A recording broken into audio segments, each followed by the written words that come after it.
Today on Crawl, Walk, Strum, I'm going to tell you about a $15 capo that might change your guitar playing forever. Let's strum. You were starting to crawl, and then you wanted to walk, and then you wanted to rock, so you picked up your guitar, and then you started to strum. Crawl, walk, strum. Hey friendly strummers, I'm MAXXFIELD. If this is your first time here, don't forget to stage dive the subscribe so you don't miss a thing. Crawl, Walk, Strum is a guitar learning method that I've been developing over the past 20 years with hundreds of my students to take you from the first strum to the big show. Let's get started. Today we're talking about capos. So what is a capo? Well, a capo is a really brilliant solution that allows us to take the same information we've learned for one key, in this case G major, and turn it to any of the other 11 keys that are available to us in music. How does it work? The capo, what it's doing is taking the nut of your guitar and moving it up higher. So we're kind of chopping off the neck. If we don't have a capo on and we play string 1, it sounds like this. If we strum all the strings, when we put the capo on the guitar, it's effectively putting a finger pressing on all those strings.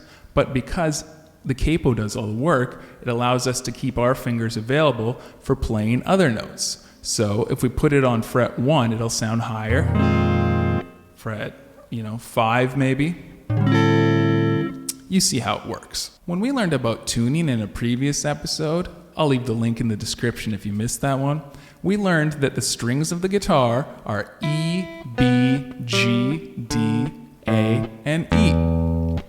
Now we also learned in a previous episode that I'll leave in the link below the notes of the G major scale, which were G, A, B, C, D, E, F sharp, and G. What you might notice is that those open strings were all in the G major scale. That means that the guitar is kind of biased towards the key of G. But we also know that in music, there's 11 other keys.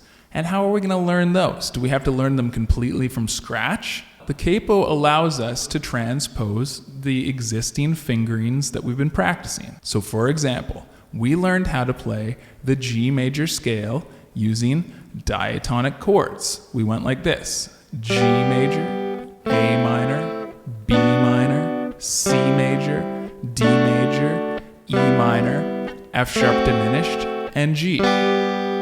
But what if we wanted to play the chords in the key of A major instead? Maybe the song is in A major, maybe the tab file that we find for the song says capo 2. What that means is you take your capo, put it on fret number 2. Now, it'll still say to play a G major on that piece of tab music, but now we're playing G major. It's not actually a G major anymore. We've transposed using the capo. So when we play what we feel like a G major, which is still finger 3 on fret 3, because remember now that this is becoming 0, so fret 3 is now where fret 5 is. We still use the same finger 3 on fret 3 here, and now we actually get an A major chord instead. The diatonic chords in A major will feel the exact same way as the G major. Let's give it a try. You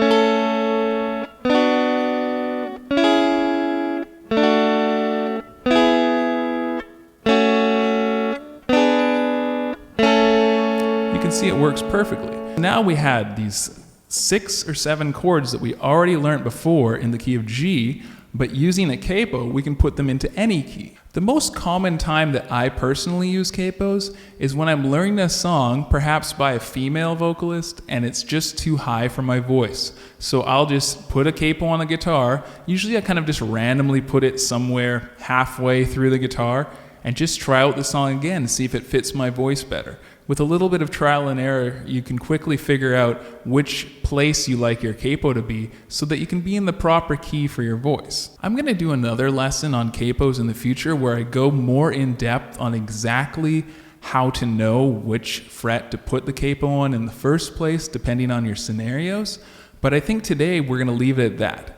In conclusion, the capo allows us to multiply every single thing we learn on guitar by 11 so that we can play any version in any key. It's a really powerful tool. It only costs about $10 or $15, and I'd recommend you get one pretty quickly and just start messing around with it. The first things I'd do is take the G major scale and the G major diatonic chords that we've already learned and try transposing them in different places. So I might say, today I'm going to try fret number 8. I'd play what I would think is the G major scale, although in this case it's going to be a different scale. In this case it's actually going to be the C sharp major scale. Then I would do the G major diatonic chords, or in this case actually C sharp major.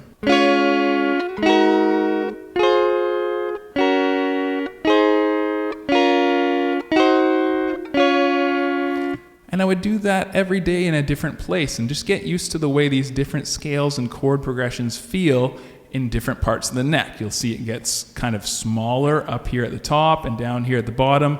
There's a bit more distance between the different frets. If you got value out of this lesson, don't forget to pick slide the like, stage dive the subscribe, and leave a question or comment down below if you have any. Until next time. WALK STRUM.